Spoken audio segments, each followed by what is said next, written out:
atravessaram, mas a terra que vocês, atravessando o Jordão, vão entrar para dela tomar posse, é terra de montes e vale que bebe chuva do céu. É uma terra da qual o Senhor, seu Deus, cuida. Os olhos do Senhor, o seu Deus, estão continuamente sobre ela, do início ao fim do ano.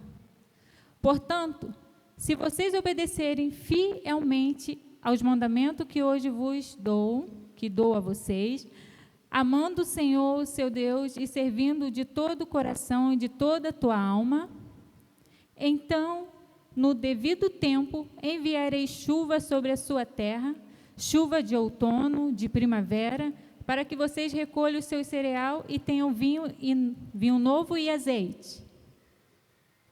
Ela dará pasto nos campos para os seus rebanhos, e quanto vocês terão que comer e ficarão satisfeitos. Por isso, tenham cuidado para não ser enganado e levado a desviar-se para adorar outros deuses e prostrar-se perante eles. Somente até aqui. Deuteronômio 11, capítulo 11, versículo que nós acabamos de ler,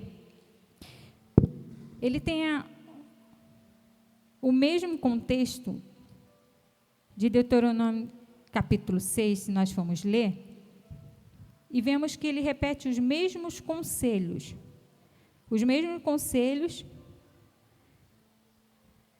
semelhante ao que nós acabamos de ler, que fala sobre a exaltação da obediência, da fidelidade, da lealdade, do amor ao nosso Deus.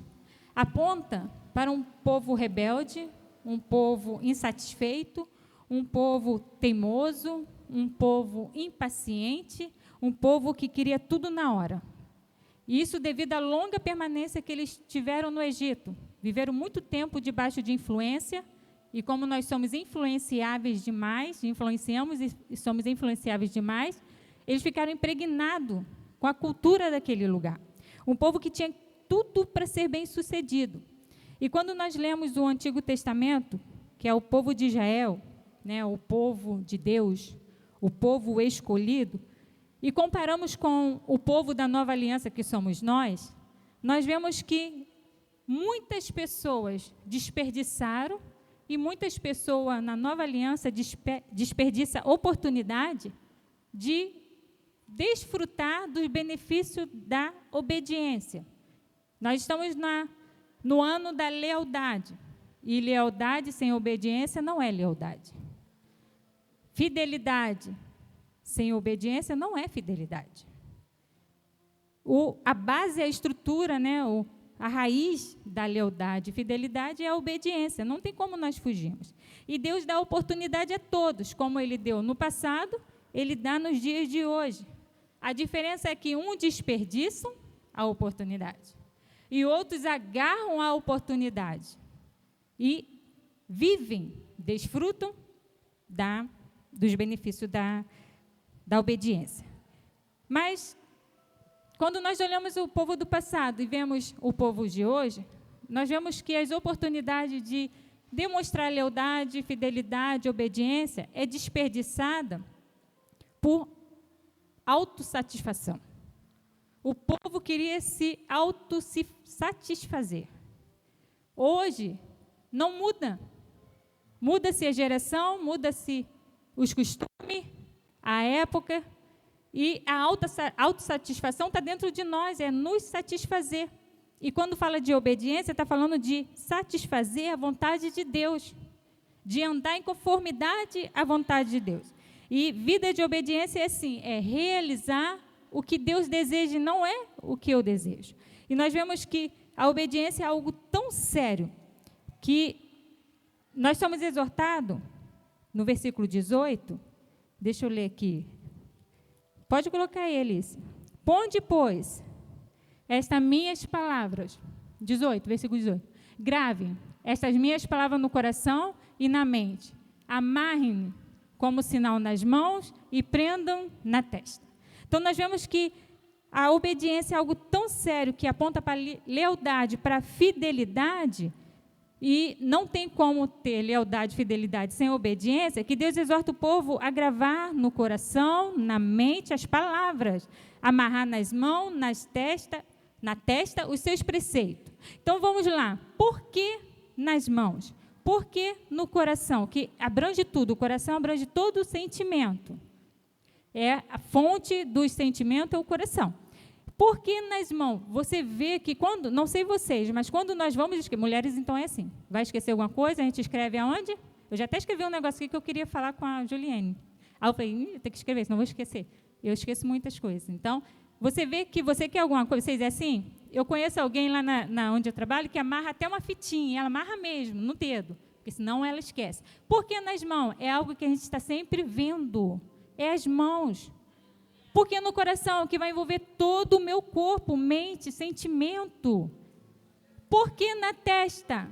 Já se parou para perguntar? Por que na testa? Porque quando olhar para você, eu vou ver, e você vai ver o que Deus quer que eu faça. Então, em todo tempo, grave no coração, amarre nas mãos, coloque na testa. Versículo 19. Ensina os seus filhos, conversando a respeito delas. Quando estiverem sentados em casa, quando estiverem andando pelo caminho, quando se deitarem, quando se levantarem. É tão sério que os filhos não poderiam ver só escrito. Que criança aprende a ler. Naquela época não era como agora. Agora as crianças estão muito espertas. O que adianta eu ter em casa Bíblia? O que adianta o meu filho ver versículo? Lá em casa, se você for entrar lá em casa, é cheio de mensagem.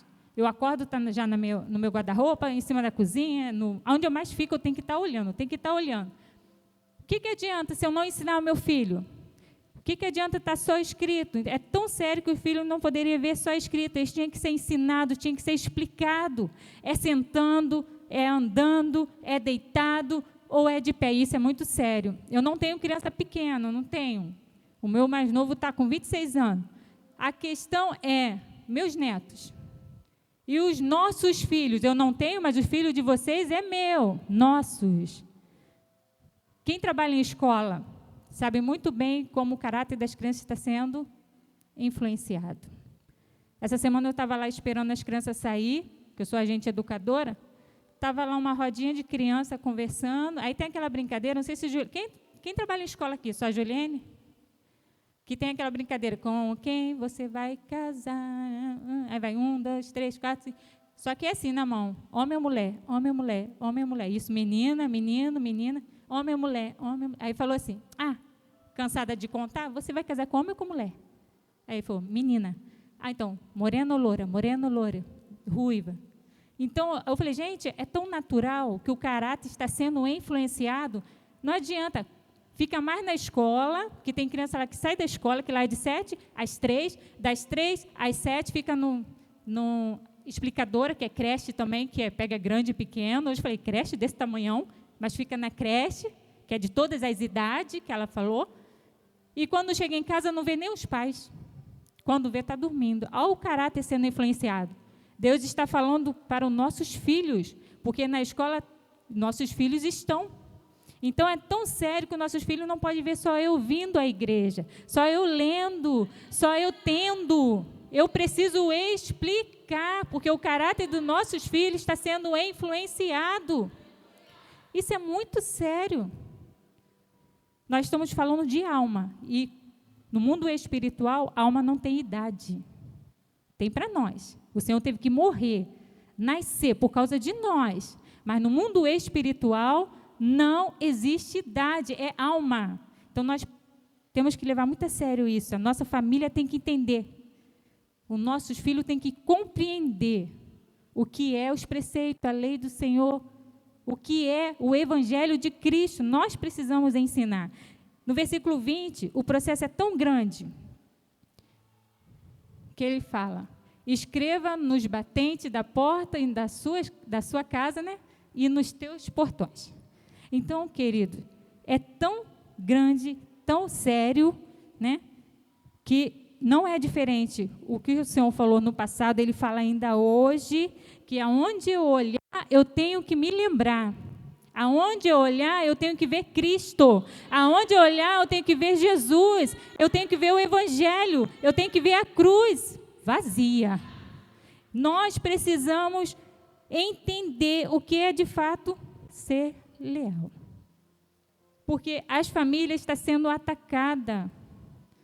E os pais, às vezes, só vêm para a igreja, para o culto aqui, mas em casa não vive, não tem. E nós não podemos ser assim. É isso que o Senhor queria e quer falar para nós. Que o povo de Deus tinha que estar sempre vendo quem eles eram e quem eles deveriam ser. Eles eram escravos e foram libertos. E eles tinham que ser obedientes. A sua carne, a nossa natureza quer ser rebelde, mas nós precisamos ser leais. Em todo tempo ela precisa ser disciplinada. E só é disciplinada através da palavra. O nosso corpo pode ser disciplinado, entra em aula de etiqueta. Hoje nem fala mais isso, né? Aula de etiqueta, como beber, como se comportar, como falar, como mastigar, como... É a nossa alma, somente com a palavra, que vai refletir no corpo. Então, a base do relacionamento com Deus é a obediência.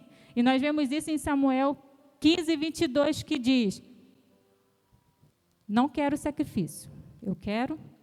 De que adianta? Melhor obedecer do que sacrificar. Não adianta fazer sacrifício se não há lealdade, não há fidelidade, não há obediência. O pré-requisito para uma vida de adoração é a obediência. Não é cantar bonito, gente. Cantar é fácil, qualquer um canta, qualquer um entra numa aula de canto. Qualquer um canta louvor hoje lá no mundo. Qualquer um. Mas adoradores são aqueles que obedecem. A obediência é para aqueles que adoram. E a obediência atrai Deus, atrai. E a desobediência afasta. Afasta Deus. A obediência nos aproxima de Deus. E a desobediência nos afasta de Deus. Eu quero que você frise bem isso. A obediência nos afasta. Peraí. A obediência nos afasta de Deus. Frise isso. Mas não me afasta da igreja, não me afasta do ministério de louvor, não me afasta de eu estar pregando aqui, não me afasta de estar sentando aí, não me afasta de eu estar ensinando. A desobediência me afasta de Deus. Eu posso estar aqui dentro e ser um desobediente. E eu não posso ser assim, nem você, nós não podemos, porque vir à igreja não significa nada, não significa que eu estou próximo de Deus. Eu posso ser um assíduo, né? Todos os cultos eu estou aqui, sol, chuva, caindo canivete, mas na hora de obedecer, porque a obediência fala depois daqui, saiu. Estou no escurinho do cinema, onde ninguém está me vendo. Estou longe de todo mundo, quem sou eu? Um obediente ou desobediente? Quando Deus nos exorta a obedecer, a sermos fiéis e leais, demonstra um amor profundo por nós. E isso é interessante. Por que Deus nos ama tanto assim? Você já parou para pensar? Porque já parou para pensar, né? Todo dia eu falo, Senhor, por que tu me ama? Eu não tenho nada de bom? O que tu viu em mim? Nós não temos nada de bom, mas quando nós somos exortados a obedecer, a sermos fiéis, isso demonstra que Deus quer ter um relacionamento comigo. Se Ele não quisesse, Ele não estava nem aí. Mas Ele quer um relacionamento íntimo com cada um de nós. Mas nós precisamos entender o que é lealdade. O maior beneficiário somos eu e você quando vivemos a obediência. E essa passagem que nós acabamos de ler, revela, manifesta, né, o benefício da obediência. E são vários, mas eu quero falar apenas 3. Que é a sabedoria, a força e a constância. Primeira coisa, a palavra de Deus, quando ela é praticada na nossa vida, que fala de obediência, nós nos tornamos sábios. E não há versículo melhor para demonstrar isso do que Mateus 7, 24. Eu vou ler de novo. A gente está cansado, porque eu acho que a gente ouve isso todo dia, mas eu falei, Senhor, de novo? De novo. De novo, porque essa é a base. Portanto, quem ouve essas minhas palavras e as pratica é como um homem prudente que construiu a sua casa sobre? Um homem é prudente, se torna sábio. Vamos lá, se eu perguntasse aqui, quem sabe o que precisa para construir ou quem sabe construir? Aquele que não sabe construir, sabe o que precisa. Tijolos. Vamos botar aí, tijolos. Nós sabemos que uma casa é feita de tijolos, amém? Mas um monte de tijolos não é uma casa. Se não houver uma construção, não vai ser uma casa. Então, nós vemos aqui que a casa é feita por etapas materiais e construtor. E o Senhor fala que, antes de tudo, nós precisamos construir, ver o terreno, o solo. Que tipo de solo nós estamos construindo? Nós vemos uma queda terrível lá em Petrópolis, né? Solo instáveis. Olha quanto tempo para cair. Não é? Às vezes a casa espiritual não vai ser demonstrada onde está sendo construída, não. Agora não. É com o tempo. E o tempo está se esgotando, o Senhor está voltando. E nós estamos brincando com a nossa vida, com a nossa casa espiritual. O Senhor, Ele quer que nós escolhemos. E escolha aponta para seleção. Escolha o melhor.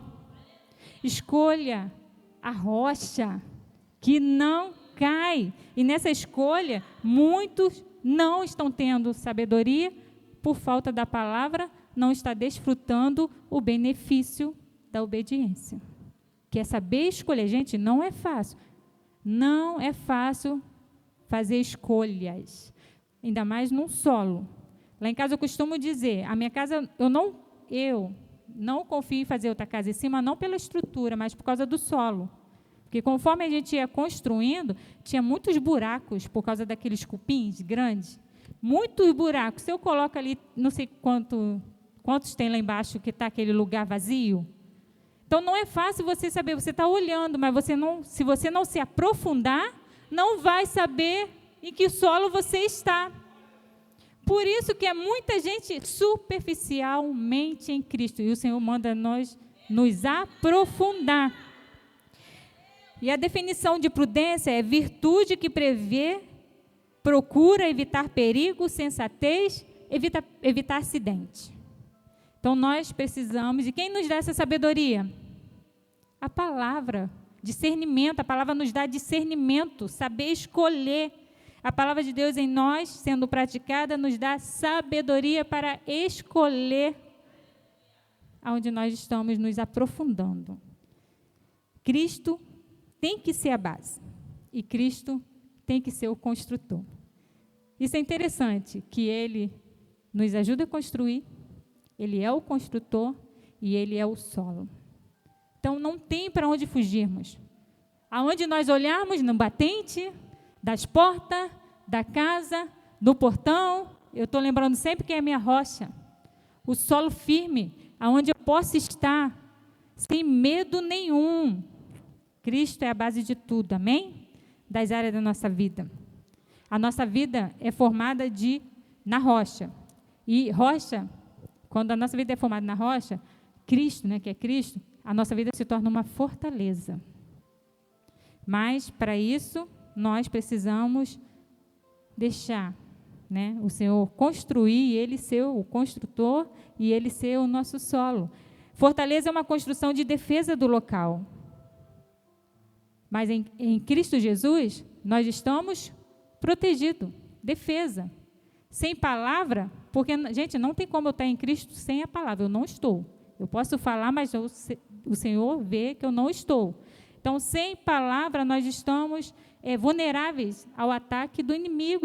O Satanás não brinca de ser Satanás. Nós brincamos de estar em Cristo, mas Satanás não brinca de ser Satanás. Então, fortaleza é uma construção de defesa do local, e quando nós estamos em Cristo, estamos protegidos do ataque do inimigo. Aí entra Tiago 4:7. Eu gosto daquela versão que eu não gravei aqui, não escrevi qual é. Portanto, obedeçam o diabo, resistam, mas aqui fala em frente o diabo. Alguém tem essa versão? Portanto, obedeçam a Deus, enfrente o diabo. Aqui está falando de postura. Aqui está falando de tomar uma posição. Está falando de ser decidido, enfrentar o diabo. Como enfrentar? Com a obediência, palavra. Aí sim ele vai fugir de nós. Resistir o diabo, e ele fugirá de vós. Então, essa resistência aqui está falando de postura, de posição. No momento que nós tomamos a decisão de viver de fato a palavra, nos posicionarmos em Cristo Jesus, o diabo não terá vez na nossa vida. E Satanás está brincando na vida de muitos cristãos. Não é lá fora não, que lá já está. É aqui dentro. Aqui que eu estou falando é geral, tá? Não é aqui não. Não leve para o local. Na igreja de Cristo. É decisão. Aí Tiago fala em 1:22. Tiago 1:22, faz um favor. Sejam praticantes da palavra, e não apenas ouvinte, enganando-se a vós. A gente só lê, seja praticante da palavra e não apenas ouvinte, mas esquecemos da parte mais importante. Quando nós não somos praticantes, somos apenas ouvintes, eu estou me enganando. A mim mesmo. A mim mesmo, Tiago aqui está falando, aquele que não constrói a casa na rocha, com o tempo a casa vai cair. Está se enganando. A casa é linda. Minha casa é linda, mas não vale nada por causa do solo. O que adianta ter uma casa linda? Se não tiver profundidade, não tiver em Cristo, de nada vale, vai ficar tudo aqui. Mas a casa espiritual, a vida em Cristo, ela sim é que vale a pena. Nós olhamos muito para esse, juntamos um tesouro aqui na terra. Mas o que fala? Aqui vai corroer, vai enferrujar. Olhe para o céu, ajunte tesouro no céu. E isso nós precisamos estar em Cristo Jesus. E por falta de colocar em prática tudo o que é ensinado, né, que a prática é o diferencial, o que diferencia pessoa para pessoa, não é o eclesiástico, não é saber cantar, não é, a gente diferencia assim, mas quando o Senhor olha lá de cima, ele vê obediente e desobediente, obediente e desobediente, obediente e desobediente. Esse é o diferencial, esse é o essencial. E segundo benefício da obediência é a força. E essa força é uma força especial, uma força sobrenatural. Podemos dizer assim, né? Que sobrepõe a natural. E certa vez, em 2 Coríntios, precisa abrir não, tá? 2 Coríntios 12, 9 e 10, Jesus falou para Paulo, o meu poder se aperfeiçoa na sua fraqueza, na sua limitação humana. Aí Paulo entende, depois que Jesus falou com ele, ele entendeu que quando ele era fraco, aí ele era forte. Paulo, eu gosto de falar de Paulo, vocês sempre ouvem eu falando isso, né? Porque Paulo não era como os demais mestres, demais apóstolos, que se gloriava nas suas próprias qualidades. Ele não se gloriava nas suas próprias experiências. Paulo fala que nada nele tinha para se vangloriar, para glória e honra, a não ser Cristo, exclusivamente Cristo. Ele reconhecia que o que tinha nele, que é Cristo, a palavra viva, a graça de Cristo, era o que capacitava ele a obedecer. Então, nós vemos que Paulo aqui, ele reconhece que ele não estava alicerçado nele mesmo, nos seus próprios conhecimentos, mas na palavra de Deus, na graça de Cristo. O que capacitava Paulo, capacita eu e você. A mesma capacidade que estava nos homens do passado, que a gente olha assim, super-homens, não, era agora eu e você, igualzinho. A diferença era disposição para obedecer, para colocar em prática tudo o que era ensinado. E quando se fala de fraqueza, que nós já acabamos de falar agora, falei de limitação humana, mas também tem a fraqueza espiritual. E a fraqueza espiritual provém de falta de alimentação. Nós falamos tanto da fraqueza, né? Não é fraco.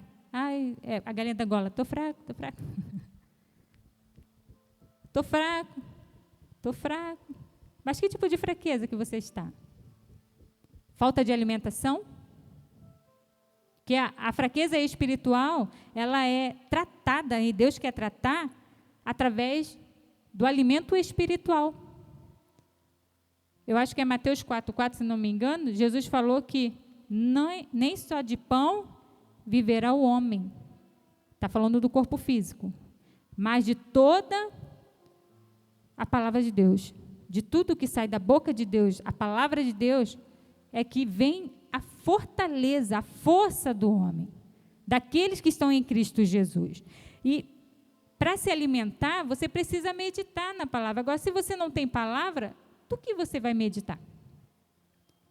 Quais têm sido as suas meditações? É o que está vindo na sua mente. O que mais preenche a sua mente? Porque se tiver olha aqui, vai eu de novo. Se tiver na minha mão, se tiver na minha testa, na tua, se tiver nos portais, o que vai estar na minha mente? Palavra. É isso que o Senhor quer. Como vocês vão me obedecer? Que a palavra é pega, né? Somente nas terças. Quem vem nas terças? Somente na quinta? No domingo. A igreja está cheia, domingo. Se o nosso corpo físico precisa pelo menos no mínimo 3, mas eu preciso de mais, que eu como de 3 em 3 horas, pouquinho, mas eu como. Senão eu sinto uma fraqueza fora do comum. Se o nosso corpo físico precisa de mais alimentação, por que o meu corpo espiritual só se alimenta uma vez por mês aqui, uma vez por semana aqui? Como que eu quero estar forte desse jeito? Como que eu quero vencer a cilada do inimigo? É um alvo fácil de Satanás. Satanás, ele quer trabalhar na fraqueza, tá? E a fraqueza por falta de alimentação. E meditação tem o sentido de você voltar-se para dentro. Se você se encher da palavra e meditar, aí foi cantado aqui, Deus me fez lembrar, eu falei, Senhor, me faz lembrar, porque eu esqueço muitas coisas, eu tenho um problema sério. Como eu vou estar cheio e eu vou meditar o quê? Se eu não transbordar, aquilo que tem que sair, não vai sair. Quando nós nos enchemos da palavra, tudo de ruim vai transbordar e sair. O problema todo é esse, não estamos transbordantes na palavra. Não estamos nos enchendo da palavra. Então, não tem como eu meditar algo que não está em mim. Não existe fraqueza quando nós estamos cheios. Não existe fraqueza quando nós permitimos que a palavra de Deus entre. Quando a palavra de Deus realiza a obra que ela veio fazer, que é santificadora, transformadora. Não existe fraco quando nós enchemos da palavra e nos tornamos uma fortaleza. Sem palavra não tem como. A nossa força é proveniente de uma armadura espiritual. E eu vou ler Efésios 6 de novo. 6, que a gente lê tanto, né? Mas, olha, Deus quando repete muitas vezes é que Ele quer até aprender, né? É assim, você vai fazendo, vai ouvindo, até nós aprendermos. Efésios 6, 10, 18. É longo, mas 6, 10, 18. Do 10 ao 18. Finalmente, fortaleça no Senhor e no seu forte poder. Vistam toda a armadura de Deus, para poderem ficar firmes contra a cilada do diabo. Pois a nossa luta não é contra seres humanos, mas contra os poderes e autoridades, contra os dominadores deste mundo de treva, contra as forças espirituais do mal nas regiões celestiais. Por isso, vistam toda a armadura de Deus, para que possam resistir no dia mau e permanecer inabaláveis. Depois de terem feito tudo isso, assim mantenham-se firmes, cingindo-se com o cinto da verdade. Manter firme como? Cingindo com o cinto da verdade, vestindo a couraça da justiça e tendo os pés calçados com a prontidão do evangelho da paz. Além disso, usem o escudo da fé com o qual vocês poderão apagar todas as setas inflamadas do inimigo. Usem o capacete da salvação e a espada do Espírito, que é a palavra de Deus. Orem no Espírito em todas as ocasiões, com toda oração de súplica. Tendo isso em mente, estejam atentos, perseverem na oração por todos os santos. Aqui fala que a nossa força é proveniente, já que a gente está falando que a palavra de Deus nos dá força, que é segundo benefício, são vários, mas eu separei só esses 3, que a nossa força é proveniente da armadura espiritual. Efésios aqui mostra a nossa armadura sendo usada na prática, que é a palavra. Aí ele fala cabeça, pés, peito, proteção total, é da cabeça ao, sem deixar nenhuma lacuna, sem deixar nenhuma brecha. E ele fala também que, infelizmente, muitos têm perdido, ele fala, não, eu falo, muitos têm perdido a batalha por falta de proteção, palavra. É necessário usar toda a armadura de Deus, versículo 13. Bota o 13 de novo. Toda. 13, faz um favor. Vistam toda a armadura de Deus para que possam resistir no dia mau e permanecer inabaláveis. Depois de feito tudo isso, 14. Mantenham-se firmes. Aí você vê que é necessário usar toda a armadura no versículo 13. Cabeça, para Satanás não minar. Quantas mentes estão sendo minadas? Começa pela cabeça. Mente comanda tudo. A batalha espiritual começa onde? A emocional começa onde? A psicológica começa onde? E a física também. Porque se você tiver com a sua mente enferma, todo o seu corpo vai enfermar. Satanás, ele sabe disso. Cabeça para Satanás não minar, não te levar a pensar. O coração para ele não entrar e não te levar a sentir coisas que não pode sentir. Mas só vai entrar no coração se entrar primeiro aonde? Na mente. Só vem aqui o que está aqui. Não consegue estar aqui se não estiver aqui. Não tem como. E os pés para Satanás não levar aonde eu não posso ir. Muitos estão desprotegidos, a mente está minada, o coração, Satanás entrou e os pés já estão longe da casa de Deus. Estão aqui, mas longe aqui que eu estou falando na presença de Deus. Estão na igreja, eu estou falando geral, né? Que não. Estão na casa de Deus, mas não estão próximos de Deus. E Satanás não brinca. Essa semana eu estava pregando lá em Caxias, no domingo eu falei, Satanás, ele veio matar, roubar e destruir. Esse é o alvo, o objetivo, que é o oposto do Senhor, que veio nos dar vida. E a vida só vem através da palavra, vida abundante. É dessa vida que nós precisamos desfrutar. E a falta de prática leva o homem e a mulher a ser vulnerável, exposto e fraco. De nada adianta eu ouvir, de nada eu participar de um seminário, de nada adianta eu ler, tem gente que lê muita Bíblia, de nada. Se eu não colocar em prática, de nada adianta. Aí entra, de novo, Tiago 4,7. Obedeçam a Deus, resistam o diabo com a sua posição de obediente, aí sim, ele vai fugir de nós. Terceiro benefício, já estou acabando, tá? Terceiro benefício da obediência, que é a constância. Gente, isso está sendo... É um mal da humanidade, a inconstância. Ser constante, o significado de constante é algo que não muda, algo que não move, algo que não sai do lugar, algo que não varia, algo que é fixo. Fixo na decisão que tomou diante de Cristo. Fixo na decisão de viver e ter uma vida com Deus de fato. E o que nos atrai... Tudo que nos atrai, nos faz ser constante.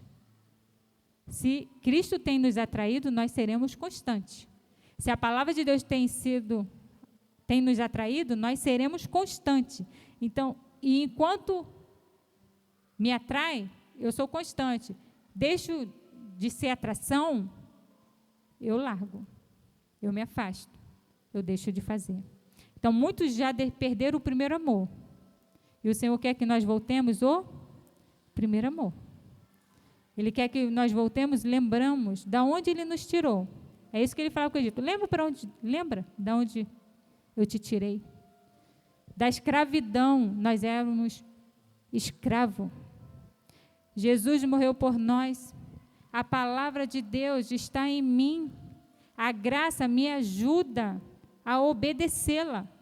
E nós somos o único povo que conseguimos dizer não para o pecado. 1 Coríntios 15, 58 fala: portanto, meus amados irmãos, sede firmes e constantes, sempre abundante na obra do Senhor, sabendo que tudo que fizer não será em vão. Sejam firmes e constantes, sempre abundante, aí fala na obra, eu vou muito além, sempre abundante na sua vida, na nossa vida com Deus, na nossa vida na palavra, na nossa busca constante, sempre constante. E firmeza e constante aponta para renúncia e escolha. Ser constante na época que nós estamos é difícil, gente. Ser constante, onde nós temos que priorizar, escolher, né? Tem que deixar, temos que fazer escolha, tomar decisão diante de tantos atrativos e de tanta dificuldade que nós passamos necessidade, porque nós olhamos a necessidade nossa materiais. Mas o Senhor fala que buscai primeiro o reino de Deus e as demais coisas, tudo o que você quer, seja constante, que eu vou acrescentar. É necessidade, não vamos passar necessidade, mas nós queremos mais. Se a nossa casa está mobiliada, a gente quer trocar o sofá. Se a gente quer pintar a televisão assim, a gente que quer. E por causa disso, a obra do Senhor vai o quê? Sofrendo. A minha vida com Deus vai sofrendo. Quando a pessoa está determinada a fazer algo, ela faz, seja o que for. Determinação aponta para um coração definido. Estou falando constância. Determinação aponta para algo definido. Se a pessoa está definida em fazer algo, ela vai fazer, seja o bem, seja o mal. Já conversou com alguém assim? Está com a cabeça feita, vai fazer e acaba fazendo. Provérbio 28:14 diz: como é feliz o homem constante no Senhor, mas o que endurece o coração, que é um inconstante, cairá em desgraça. É muito sério a gente ser oscilante. A pessoa que é inconstante, ela vive com uma indecisão muito grande. Um dia está bem, outro dia está mal, um dia está cheio de gás, daqui a pouco apaga, daqui a pouco volta, daqui a pouco recua, daqui a pouco retrocede. É o oscilante. E em Cristo Jesus não podemos oscilar, nós temos que estar sempre constante. E uma coisa muito importante, Satanás vai usar a inconstância, porque ele sabe que a inconstância atrapalha o fruto da persistência. Satanás ele vai usar a inconstância, porque ele sabe que aquele que é inconstante não é persistente, não vai conseguir, não vai continuar, vai parar, porque ele é muito oscilante. E uma frase que eu gravei do teólogo Jean Jacob. Quem conhece, pastor? Teólogo Jean Jacob. Ele falou uma coisa muito importante. Ele fala da inconstância. O inconstante que é como alguém que possui duas almas. O inconstante é alguém que possui duas almas. Uma é tocada por Deus e a outra é ocupada pelo mundo. Eu li e falei, gente, o inconstante é assim, é muito indeciso. Ele não sabe o que quer. Aí a alma é tocada por Deus, vem aqui, mas na mesma hora é ocupada pelo mundo. Esse é um inconstante, não persevera naquilo, na sua vida com Deus, numa busca, é um desobediente. E Tiago 1,8 fala sobre isso, de alguém que tem um coração dobre, que tem a mente dividida, né? É o instável, é o inconstante. Esse não vai ter fruto em nada, tudo que começa deixa. Não consegue, tudo que começa. E Tiago 6 destaca que um constante é como a onda do mar, levada, agitada. É o inconstante, é por causa da circunstância. E o pior de tudo, o inconstante é inconfiável, não pode confiar. E Deus quer confiar em mim e em você. Ele quer que sejamos pessoas confiáveis, o qual ele pode olhar e dizer, esse é um obediente, esse vive a palavra, esse é um constante, está sempre, constante. Agora está um dia bem, um dia mal, um dia bem, um dia mal. Já estou terminando. Outra coisa, a maior tragédia que nós acabamos de ver não é a morte, que a gente está vendo direto, não é a morte. Essa é a maior tragédia que pode acontecer na vida do ser humano. A maior tragédia é não viver o que Deus planejou para nós. Eu fico pensando, quanta decepção será eu chegar no céu e Deus abrir um telão e fazer assim, por causa da sua desobediência, você não viveu meus planos, meus projetos. Aí começa a mostrar o que eu perdi por causa da inconstância. Começa a mostrar o que eu perdi por falta de firmeza, por falta de sabedoria. Eu acho que isso vai ser muito decepcionante. E para fechar, não conseguimos vencer a inconstante sem uma firme decisão. Salmo 119, 112. Só fechando aqui que já é 9:10. Tinha mais para falar, mas não dá. Dispus o meu coração para cumprir os teus decretos até o fim. O verbo dispor, nesse contexto, indica decisão ou inclinação do espírito. A pessoa que está decidida. É uma decisão, né? É uma disposição consciente e intencional. Eu coloquei até, botei lá no Face e no Instagram. Quando eu tomo uma decisão e de ter uma disposição consciente e intencional, eu decido fazer e eu entendo o que eu estou fazendo. Eu estou em Cristo, eu decidi e eu entendo que sem Ele eu não posso viver. Sem Ele, eu não sou nada. A minha casa vai por água abaixo, porque Ele é a minha rocha, é o meu solo, é a minha sustentação. É tudo que nós precisamos. Aleluia. Que o Senhor venha nos abençoar, que Deus venha nos dar sabedoria, força, constância na sua palavra, que sem isso, sem a palavra de Deus, não somos nada. Que nós possamos ser leais, que a nossa família, e nós, onde nós olharmos, podemos ver Cristo, lembrar que Ele tem que estar sempre diante dos nossos olhos. Sem Cristo nós não somos nada, sem a palavra de Deus nós não somos ninguém. Que Deus venha nos abençoar e eu agradeço a minha oportunidade em nome de Jesus.